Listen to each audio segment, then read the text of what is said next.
Génération FM 93.4. Il est à 10h partout où vous nous suivez. Voici le journal.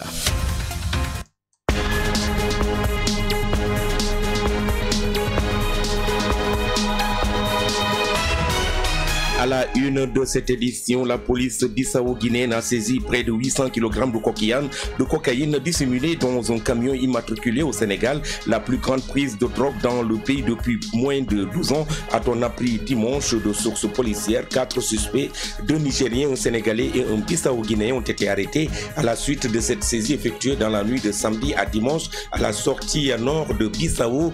Nous en parlons dans cette édition. Les autorités académiques et administratives de la région de Ziguinchor ont remis ce samedi des récompenses aux meilleures filles des établissements scolaires qui ont remporté l'édition 2019 du concours de Miss Sciences et Miss Mathématiques à l'issue d'un concours régional dont le but est d'encourager les filles à embrasser les séries scientifiques. Nous en parlons. Nous avons perdu la bataille de la région de Ziguinchor, mais nous avons gagné la guerre avec le plébiscite que les Sénégalais ont accordé au chef de l'État. Propos du ministre maire de Guignaki, Moustapha Lo Diatta. Il a annoncé une rencontre prochaine d'évaluation au sein du Benno Bokk Yakaar pour situer les facteurs qui ont joué en faveur de l'opposition et tirer les conclusions adéquates. Vous l'entendrez. L'accident a fait 157 morts de 35 nationalités différentes après la chute du vol ET-302 d'Ethiopian Airlines qui reliait Addis Abeba à Nairobi au Kenya. L'émoi est important en Éthiopie où un jour de deuil national a été décrété. Information à suivre dans la partie consacrée à l'actualité hors de nos frontières. C'est tout pour le menu. Le développement de tous ces titres, c'est dans une poignée de secondes. Génération FM 93.4. Amadi Khalilou Diémé à la présentation. La technique est assurée par Cheikh Goudiaby qui s'occupe également de la régie. Bonjour et bienvenue. Je vous l'annonçais, la police bissau-guinéenne a saisi près de 800 kg de cocaïne dissimulée dans un camion immatriculé au Sénégal. La plus grande prise de drogue dans le pays depuis au moins 12 ans, a-t-on appris dimanche de sources policières. 4 suspects, 2 Nigériens, un Sénégalais et un bissau-guinéen ont été arrêtés à la suite de cette saisie effectuée dans la nuit de samedi à dimanche à la sortie nord de Bissau. La drogue était dissimulée dans un camion frigorifique. Ont ajouté ces sources dont la direction de la police judiciaire Philomena Lopez. Nous savons que le camion est entré vide sur notre territoire pour charger du poisson. Il est donc clair que la drogue se trouvait ici en Guinée.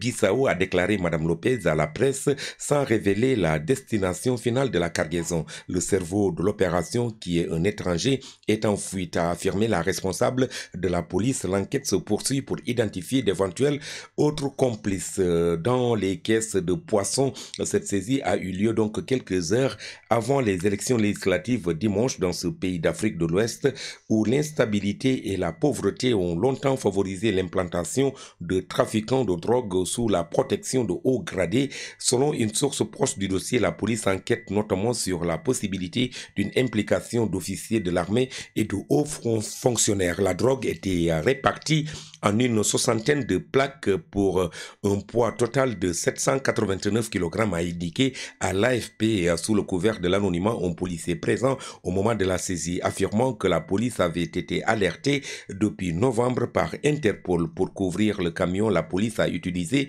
une scie à métaux électriques afin de découper la carrosserie à partir du toit et accéder à la drogue rangée dans des caisses de poissons. Selon la même source, des éléments de la force de la communauté économique des États de l'Afrique de l'Ouest, la CEDEAO, déployée dans le pays depuis 2012, ECOMIB, donc ça s'appelle, ont été envoyés sur les lieux de la saisie en appui de la police. Selon un officier de l'ECOMIB, il s'agit de la plus grande saisie de ce type depuis celle de quelques 700 kg de cocaïne pure dans une villa à la périphérie de Bissau. L'ONU a salué ces dernières années les progrès réalisés dans la lutte contre le narcotrafic depuis les élections de 2014, mais elle a regretté dans un rapport en décembre que depuis avril 2018, date de la désignation d'un gouvernement de consensus, la volonté des autorités en la matière se soit peu affirmée. Une information qui défraie la chronique dans le sud du pays. Et puis les combattants du mouvement des forces démocratiques de la Casamance, le MFDC, ont démenti l'information relative à la mort d'un chef rebelle. Il s'agit de César Atoute Badiat. Daniel Diatta, leur porte-parole, a tout de même interpellé le chef de l'État pour la réouverture des négociations pour le retour définitif de la paix en Casamance. Le point, c'est avec Mohamed Sagnan. L'information sur la mort du chef rebelle César Atoute Badiat ce vendredi 8 mars n'a pas été confirmée par ses proches. Il est encore en vie, selon Daniel Diatta, le représentant du MFDC. En réalité, César Atoute Badiat n'est pas décédé. Il est bel et bien vivant. Ce que je peux vous dire que César Atoute Badiat était malade et il est allé se faire soigner. S'agissant des différentes fractions des combattants du mouvement des forces démocratiques de la Casamance, dirigées par des responsables tels que Salif Sadio et autres, Daniel Diatta les appelle à l'unité pour qu'ils puissent ensemble défendre les intérêts des populations. Je profite de l'occasion aujourd'hui de vous interpeller sur tous les responsables. Je veux nommer Salif Sadio, César Atoute Badiat, Ibrahima Kompas, de se donner un retenu. Le retenu, c'est quoi? C'est de faire un dépassement de tout ce qui s'est passé hier. Parce qu'il ne peut pas s'afficher de ce qui s'est passé hier pour continuer la démarche du MFDC. Il faut qu'il soit des grands responsables. Le grand responsable, c'est quoi? C'est une personne qui sait faire un dépassement. Pourquoi? Parce que tu es responsable des gens. Vous n'êtes pas responsable de vous-même. Vous êtes des responsables. C'est des gens qui vous entourent. Tentez à honorer ces gens-là qui vous entourent. Et donnez-vous le courage de pouvoir honorer les gens qui vous entourent, qui vous font confiance. Daniel Diatta a aussi interpellé le président de la République Macky Sall pour renouveler les négociations afin que l'accalmie qui prévaut actuellement dans cette région naturelle puisse se transformer en paix définitive. Le président de la République, déjà il y a un mandat écoulé. D'ici avril, il va encore re-attaquer son deuxième mandat. On l'attend patiemment en Casamance. Par rapport au fonctionnement du processus de paix, parce qu'aujourd'hui, les acteurs, les populations, de tort à travers, aujourd'hui, ils acceptent la paix, y compris même les combattants qui sont dans le maquis. Pourquoi pas l'armée du Sénégal? Aujourd'hui, même l'armée du Sénégal a accepté la paix. Pourquoi pas la concrétiser? Concrétiser, c'est comment? C'est l'autorité, le chapeau de l'État du Sénégal et le MFDC qui va s'asseoir pour sauvegarder aujourd'hui les populations qui en souffrent. Mohamed Sagnan, nous parlons de la célébration de la journée dédiée à la femme. Plusieurs établissements publics et privés se sont donné rendez-vous le week-end dernier au lycée El Hadj Omar Lamine Badji de Djibock pour célébrer la journée internationale des droits des femmes. Des discours pour encourager les filles à préserver dans les études ont été tenus à cette occasion. Le point, c'est avec notre stagiaire Abbas Seydi qui nous propose ce reportage. Le 8 mars est une journée consacrée uniquement pour fêter l'émancipation de la femme dans le monde. À Ziguinchor, celle-ci a réuni ce samedi toutes les femmes mais aussi les élèves et étudiants des établissements respectifs. Lycée Périzag, ISEC et IKO au lycée El Hadj Omar Lamine Badji de Djibock. Pour valoriser la femme mais aussi de mettre en exergue ses compétences, nous dit Martine Koli, professeur de français au lycée El Hadj Omar Lamine Badji de Djibock. Donc ce qui a motivé la journée d'aujourd'hui, c'est à l'instar de toutes les femmes du monde, nous avons voulu aussi célébrer la femme en tant que leader que nous sommes pour montrer que nous nous sentons également leaders ainsi que nos élèves. Parce que pour nous, être leader, c'est quoi? C'est d'abord avoir de l'éducation, avoir un bon comportement, savoir parler aux gens, avoir foi en soi et aussi avoir de l'assurance, je veux dire, dans ce qu'on fait. Le parrain Désiré Zali, par ailleurs enseignant-chercheur au niveau de l'ICAO, exhorte aux femmes de s'investir dans l'entrepreneuriat pour pouvoir créer leur propre entreprise et de se prendre en charge elles-mêmes. Moi, ce que j'ai à dire, c'est d'inviter les femmes vraiment à entreprendre, vraiment à apprendre à se prendre en charge elles-mêmes.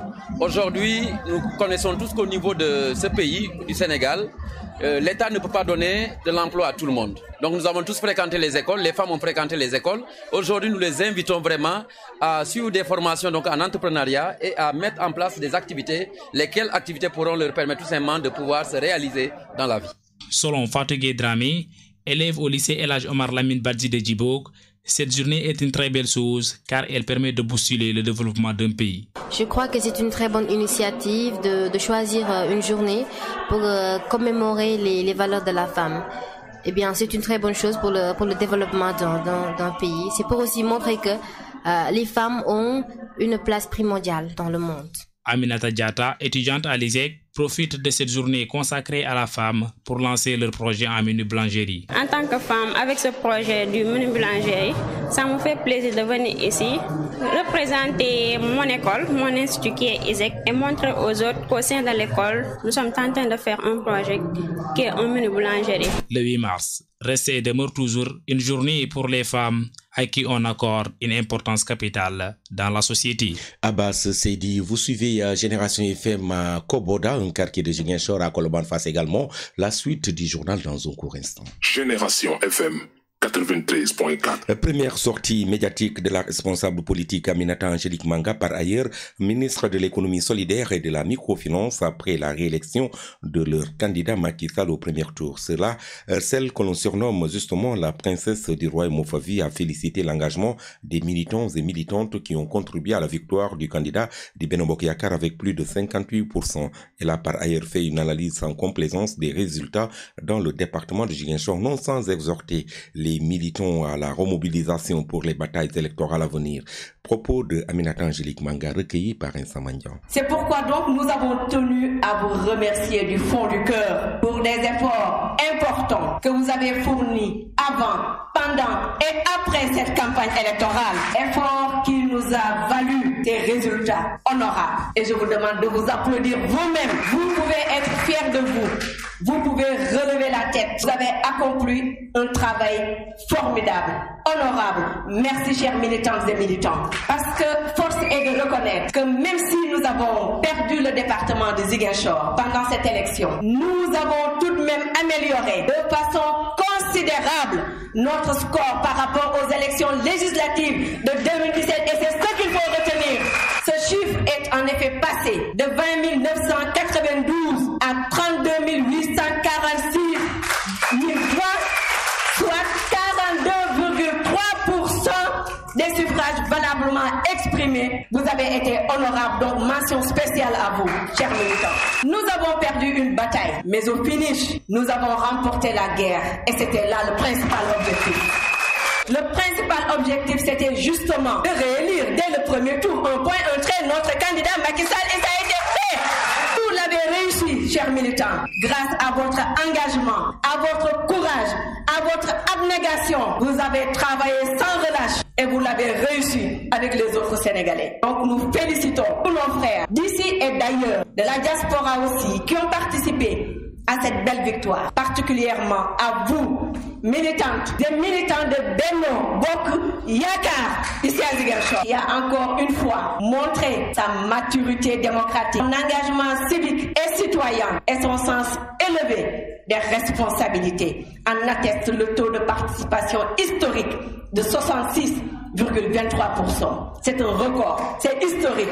Cela ne s'est jamais produit au Sénégal. Nous terminerons simplement, je vous l'avais dit tantôt, que cette communication va être articulée autour de 3 axes. Félicitations au président, remerciements aux militants et enfin, il nous faut tout simplement lancer un appel à toutes et à tous pour une remobilisation exceptionnelle. Aminata Angélique Manga, nous avons perdu la bataille dans la région de Ziguinchor, mais nous avons gagné la guerre avec le plébiscite que les Sénégalais ont accordé au chef de l'État Macky Sall. Propos du ministre maire de Guignaki, Moustapha Lô Diatta. Il a annoncé une rencontre prochaine d'évaluation au sein du Benno Bokk Yakaar pour situer les facteurs qui ont joué en faveur de l'opposition et tirer les conclusions adéquates. Moustapha Lô Diatta est avec Génération FM. Les Sénégalais ont renouvelé sa confiance. C'est parce que justement, ils ont jugé que le président a bien travaillé. Il a réalisé beaucoup de chantiers dans ce pays. Le reste sera meilleur. Donc notre mot, c'est vraiment lui rendre un grand hommage. Mais aussi, au-delà de tout cela, aussi dire à l'endroit, en tout cas des Sénégalais donc établis en Casamance, merci beaucoup pour aussi l'accompagnement, parce que ceux qui ont voté pour Macky Sall, ils n'ont pas démérité. Nous avons compté pour le score global et évidemment profiter de l'occasion, encore une fois, pour féliciter Ousmane Sonko pour la victoire, disons que dans la région de Ziguinchor. C'est tout à son honneur, évidemment. Je crois qu'il a été peut-être un peu plus convaincant que nous, malgré les réalisations du président Macky Sall dans la région. La balance a pesé de son côté. Mais aussi respecter le choix des populations de la région de Ziguinchor qui ont aussi choisi Ousmane Sonko dans leur écrasante majorité. Donc je pense qu'il faut qu'on apprenne à respecter les choix des populations. Maintenant, nous, en tant que responsables politiques du Benno, nous allons nous retrouver pour évaluer chacun ce qui le concerne dans nos communes, dans nos départements et globalement dans la région pour voir ce qui n'a pas marché, là où évidemment on a péché, pour que justement on puisse rectifier pour les échéances à venir. Parce que la politique c'est un combat continu. Il faut donc apprendre de ces erreurs, de ces défaites. C'en est une, cette défaite. Nous avons perdu une bataille dans la région de Ziguinchor, mais Macky Sall a gagné la guerre. En tout cas, c'est l'essentiel. Et nous nous retrouvons dans cette victoire du président Macky Sall au niveau national. Moustapha Lo Diatta, sur les 31 000 voix qu'a obtenu le Benno Bokk Yakaar au présidentiel dans le département de Ziguinchor, le mouvement politique Andu Doolel, le docteur Moussa Diédhiou, y a largement participé selon le coordonnateur du mouvement, le docteur Moussa Diédhiou, qui n'exclut pas d'ailleurs d'être candidat aux élections locales si les conditions s'y prêtent. Des propos tenus en marge de l'Assemblée générale tenus ce dimanche 10 mars pour féliciter les militants de leur participation aux élections présidentielles et faire un peu l'évaluation de la participation de son mouvement aux élections présidentielles. Nous écoutons le docteur Moussa Diédhiou au micro de Génération FM. L'objet de notre rencontre, c'était remercier, féliciter les militants, les gens qui ont eu à participer en tout cas à ces élections. Profiter aussi pour évaluer notre participation à ces élections. Remercier et féliciter le président Macky Sall qui est passé au premier tour. C'est vrai qu'à Ziguinchor, nous avons perdu face à Sonko. Nous avons essayé d'analyser cette défaite. On n'a pas fini en tout cas de le faire. Rarement on a eu un taux de participation de 66%. Nous pensons que l'impact de notre participation a été vraiment réel parce que pendant 21 jours, nous sommes partis sur le terrain et nous n'avons pas triché. Nous avons mené une campagne normale et au finish, nous avons même été surpris de ces résultats compte tenu du travail qu'on a eu à abattre avec le président Abdoulaye Baldé. Parce que j'ai fait très tôt équipe avec Abdoulaye Baldé et très tôt nous avons mené une campagne. Et au finish, nous avons vu ce que les résultats ont donné. Pour nous, vraiment, notre participation a été positive et notre participation a apporté beaucoup de choses à Macky Sall. Comme on l'a dit tantôt, le Benno Bokk Yakaar est passé de 20 000 voix à plus de 30 000 voix. Donc c'est vrai qu'il y a de nouveaux électeurs qui sont venus. Mais par rapport aux résultats de 2017, nous n'avons pas démérité.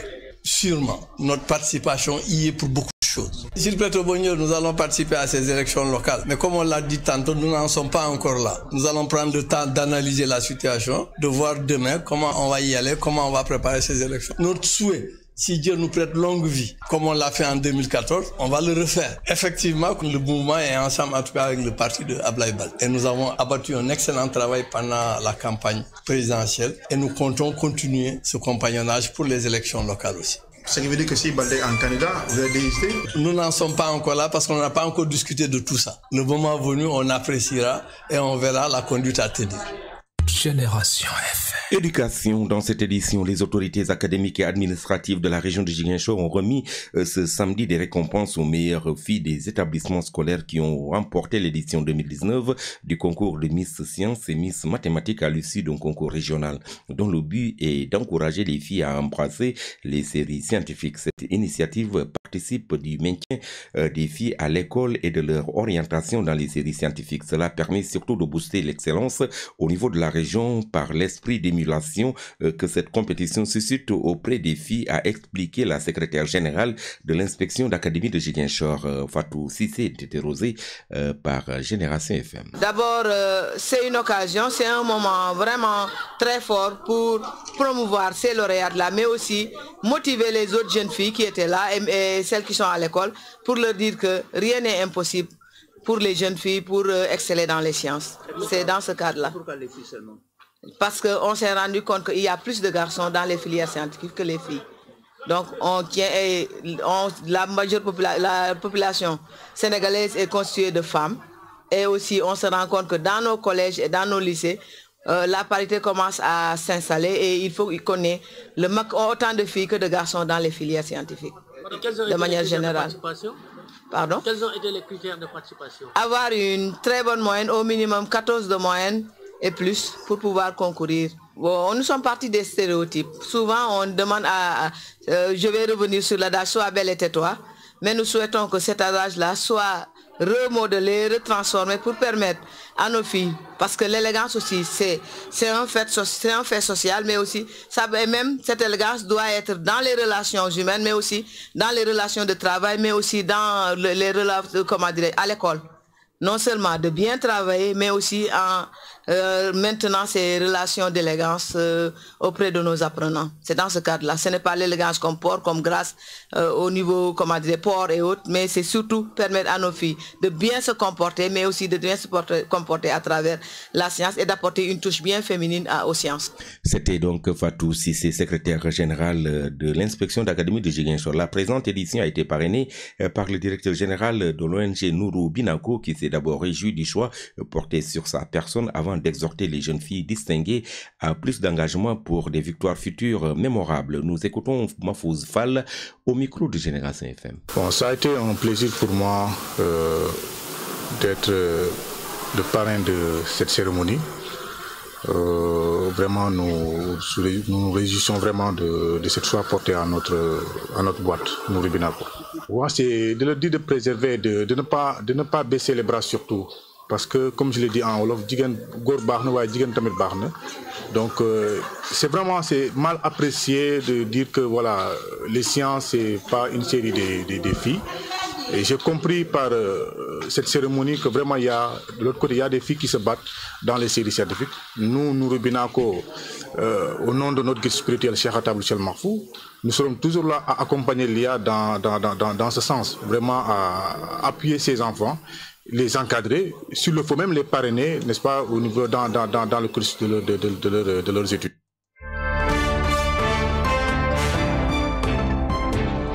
Vous avez compris, nous sommes dans la partie consacrée à l'actualité hors de nos frontières. L'accident a fait 157 morts de 35 nationalités différentes après la chute du vol T302 d'Ethiopian Airlines qui relie Addis Abeba à Nairobi au Kenya. Les mois est important en Éthiopie où un jour de deuil national a été décrété par le Parlement pour ce lundi 11 mars et les premières questions qui ont fait jour alors même que Ethiopian Airlines a la réputation d'être une compagnie moderne et sûre. Tous ces Boeing 737 MAX vont désormais rester cloués au sol pour les besoins de l'enquête. Nous y reviendrons. En Guinée-Bissau, 61 000 électeurs inscrits ont voté dimanche pour un scrutin législatif à la proportionnelle. À un seul tour, ils élisaient leurs 102 députés. L'opération s'est globalement déroulée dans le calme. Toutefois, environ 3% d'électeurs sont restés sur le carreau, leur nom n'apparaissant sur aucune liste. À la fermeture des bureaux de vote, cette question n'avait toujours pas été tranchée et aucune réaction de l'opposition n'a encore été enregistrée. Le dépouillement a tout de même commencé à l'heure à porte ouverte et le décompte s'est poursuivi parfois tard. Dans certaines localités, des lampes torches ont même été utilisées. Les 2 semaines d'absence avant un retour en Algérie dimanche 10 mars n'y changent rien. Les manifestations continuent dans tout le pays. Le futur 5e mandat du chef d'État algérien semble faire l'unanimité contre lui depuis que le président a quitté Alger pour Genève. La mobilisation a pris de l'ampleur. Les manifestations du vendredi réunissent de plus en plus de monde sans incident majeur. La grève générale est bien suivie même s'il y a des disparités selon des quartiers, les régions et elle gagne les entreprises privées comme publiques. Et puis enfin, une responsable de l'opposition soudanaise a été condamnée dimanche 10 mars à une semaine de prison quelques heures après avoir été arrêtée avec d'autres opposants pour avoir tenté d'organiser une marche vers le Parlement contre l'état d'urgence imposé dans le pays. Selon des militants, l'état d'urgence a été imposé le 22 février pour 1 an et dans tout le pays par le président Omar El-Béchir pour tenter d'enrayer un mouvement de contestation qui demande sa démission depuis près de 2 mois. Béchir, qui tient le pays d'une main de fer depuis son arrivée au pouvoir par un coup d'État en 1989, a notamment ordonné la mise en place de tribunaux d'urgence pour juger toute personne ayant violé l'état d'urgence. C'est tout pour l'actualité hors de nos frontières. Nous passons sans plus tarder à l'actualité sportive.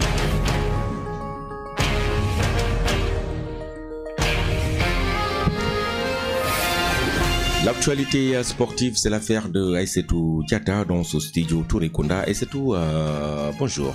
Bonjour Amadi. Voilà, quelles sont les nouvelles sportives, Aïssatou? Entamons ces nouvelles sportives par la Ligue 1. Le Casa Sport a reçu et battu ce dimanche 10 mars l'AS Pikine au stade Aline Sitoé Diatta sur le score de 2-1.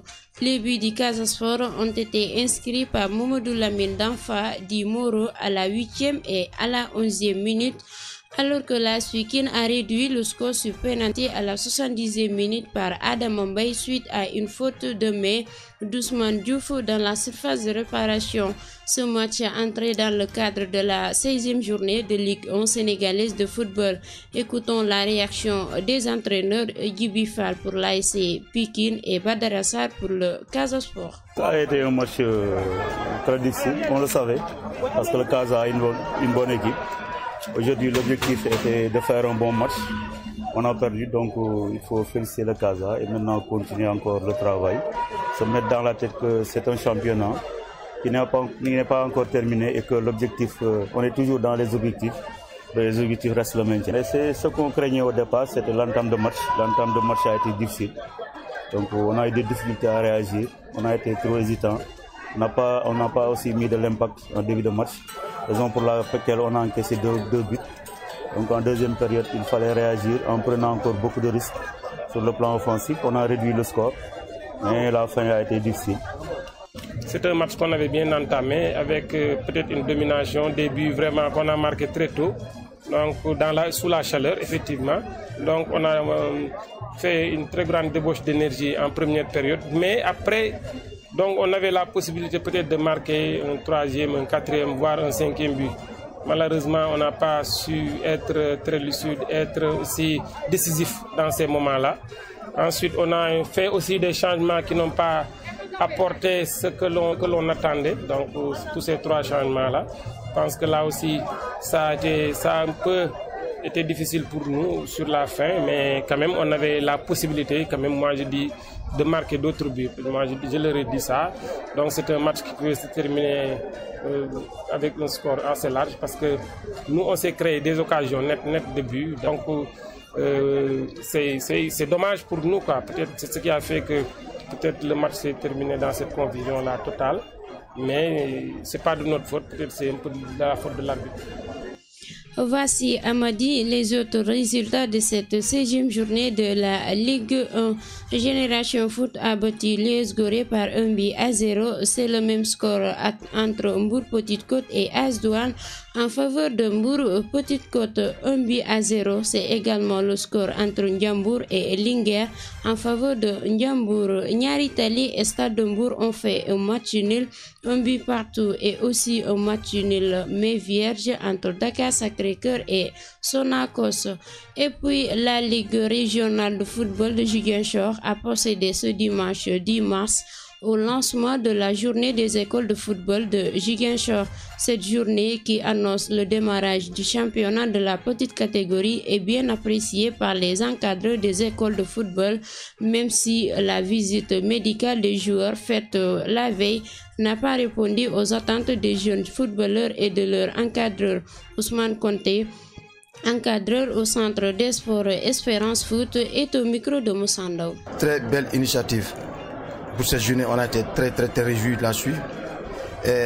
J'en profite pour remercier le président de la Ligue actuelle pour cette belle initiative.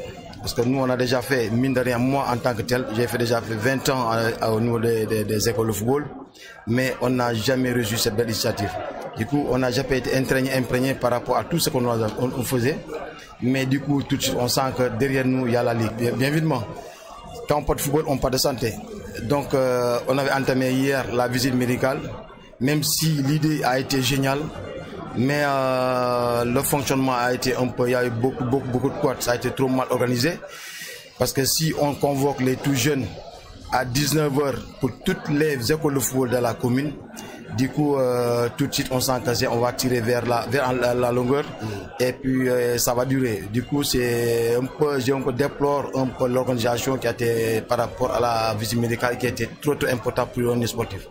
Selon vous, qu'est-ce qui devait se faire pour vous permettre tous de pouvoir faire la visite? de faire un planning. Tant plus qu'on est plus d'une vingtaine d'écoles football, essayer de faire un planning, soit 10 ou 5 par école football. Là, du coup, ça permettrait aux écoles football, responsables d'école football et même aux garçons d'être présents, de répondre présents à la visite médicale, parce que comme je dis tout à l'heure, c'est primordial la visite médicale chez les sportifs, de faire un meilleur planning pour que toutes les écoles football passent tranquillement et puissent faire tranquillement leur visite médicale. Amadi, c'est tout ce qu'on peut retenir de cette actualité des sports. Merci à toi, Aïssetou Diatta. Tout de suite, nous passons à la revue de la presse. Génération FM 93.4. Bonjour. Les sujets politiques sont les plus en vue dans la livraison de lundi des quotidiens, dont plusieurs s'intéressent aux perspectives nées de la présidentielle du 24 février dernier. Sitôt ce scrutin terminé, certains parmi eux évoquent le couplage des prochaines élections législatives et locales, une idée de plus en plus évoquée dans certains cercles. Bons et mauvais points affiche Sud Quotidien à ce sujet. Le couplage de ces deux élections est une idée plus que judicieuse en ce qu'elle permettrait de respecter une certaine logique, soutient l'enseignant-chercheur en sciences politiques Moussa Diaw dans les colonnes de Sud Quotidien. De l'indépendance à nos jours, informe le journal. Au total, 11 élections présidentielles et législatives ont été organisées à intervalles réguliers, sauf qu'après la première alternative politique intervenue le 19 mars 2000, il y a eu des élections qui se sont pas tenues à terme constitutionnel, et c'est notamment les législatives de 2001 et de 2007. Si l'idée du couplage des locales avec les législatives venait à prospérer, le président Macky Sall serait le champion en matière de perturbation du calendrier républicain, indique Sud Quotidien. Donc le débat sur le couplage ou le découplage des élections a refait surface depuis que Maître Aïssata Tall Sall a émis l'idée de dissolution de l'Assemblée nationale pour le couplage des locales et des législatives, constate Vox Populi. Si le pôle présidentiel est divisé sur la question, du côté de l'opposition, on ne semble accorder aucune importance à ce sujet. Ajoute le journal. Désaccord dans la majorité au sujet de la dissolution de l'Assemblée nationale, signale par ailleurs le journal Le Quotidien. Le journal cite le député Abdoulaye Wilane, le Parti socialiste, qui juge cette idée saugrenue, anti-Macky, anti-Benno Bokk Yakaar, tandis que Bouna Mohamed Seck de l'Alliance des forces du progrès fait observer que le camp du pouvoir regroupé au sein de la coalition Benno Bokk Yakaar dispose d'une majorité confortable à l'état actuel des choses. Monsieur Seck, directeur de cabinet de Moustapha Niasse, leader de l'AFP et président de l'Assemblée nationale, annonce dans des propos rapportés par Vox Populi que sa formation va présenter un candidat à la présidentielle de 2024. Une annonce qui peut expliquer la manchette de Tribune, Benno, le début de la fin. De cette manière, l'AFP pose les jalons d'une rupture d'alliance avec le camp présidentiel après 7 ans de compagnonnage, écrit le même journal. Et comme le Parti socialiste ne devrait pas être en reste dans cette quête d'émancipation, c'est toute la dorsale sociale démocratique significative de Benno Bokk Yakaar qui risque de se transformer en adversaire précoce de Macky Sall, ajoute le journal Tribune. Le quotidien LAS, partant de la question de la dissolution de l'Assemblée nationale et du couplage des élections, creuse un autre sillon en affichant les non-dits de l'appel au dialogue de Macky Sall. Après l'annonce des résultats du scrutin du 24 février, avance le journal, le président Macky Sall, fraîchement réélu, a ouvert ses bras à ses adversaires. Une partie de l'opposition demeure tout de même sceptique parce qu'ayant toujours en tête le fameux dialogue du 28 mai 2016 et les dernières concertations sur le processus électoral. Là, le journal ajoute une attitude réaliste quand on sait que l'actuel président se sert toujours du dialogue pour défaire les taux lorsqu'il se sent étreint dans un nœud de vipère. Le quotidien Walfadjri parle, lui, de la stratégie du chaos du président réélu dans le management de ses troupes. Décidé à mettre au pas ses troupes, Macky Sall entretient une stratégie du chaos où personne n'est sûr de rien à court terme. Il évite de choisir le numéro 2, entretient la peur, rétrograde de ceux qui ont tenté de lui faire de l'ombre, ceux comme Cheikh Kanté, promeut des cadres et envisage d'en fusiller d'autres lors du prochain remaniement, écrit Walf Quotidien. Selon le journal, cette stratégie vise à empêcher ces hommes d'oser imaginer qu'ils ne seront pas, qu'ils ne se représentera pas de se mettre au pas des quelques ambitions encore au frigo. Bonne lecture à toutes et à tous.